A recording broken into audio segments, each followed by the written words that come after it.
आता ही 25/3/1994 रोजी जिल्हाधिकारी पुणे यांनी तहसीलदार कार्यालयामार्फत जमीन मिळणे कामी खरेदी विक्री संघाने प्रस्ताव दिला होता. कधी 94 साली.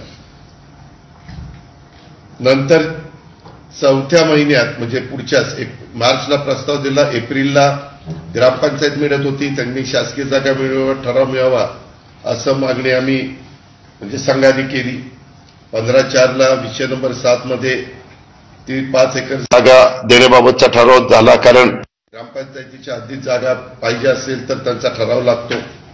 11/5/94ला 2 महिन्यांनी त्यांची सर्व कागदपत्रांची पूर्तता करून प्रस्ताव जिल्हाधिकाऱ्यांकडे सादर झाला. तहसीलदारांनी काही प्रस्तावातील त्रुटी पूर्ण करण्याबाबत पत्र संघाला दिलं. संघाने ते सगळं काही नीटनेटकं केलं.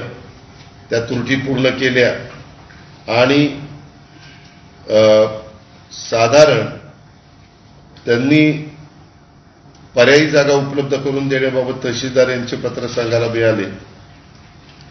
शासन आणि कागदपत्रांची पूर्तता मेढ्यात येथील जमिनीच्या बदल्यात 5 एकर जमीन उपलब्ध करून देण्याबाबत कालावधी गेला आणि 22ला पुन्हा 2001ला ही मेढत गावातील गायरान जमीन संस्थेच्या व्यवसायासाठी देण्याकरता शिफारस पत्र आलं आणि तशा पद्धतीनं ही जमीन माझ्या माहितीप्रमाणे त्याची किंमत त्यावेळेस ठरवली 2003ला बरं का, 1.5 लाख रुपये.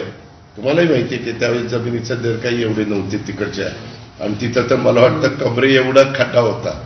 म्हणजे मी नंतर कितीतरी मुरुम टाकून ते सगळं भरून घेतलं.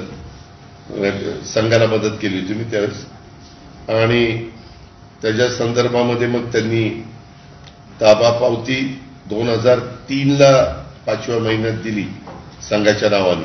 म्हणजे मागणी केली 94/3ला मार्च 3ला आणि झालं 2003ला. म्हणजे 9 वर्ष त्याला गेली.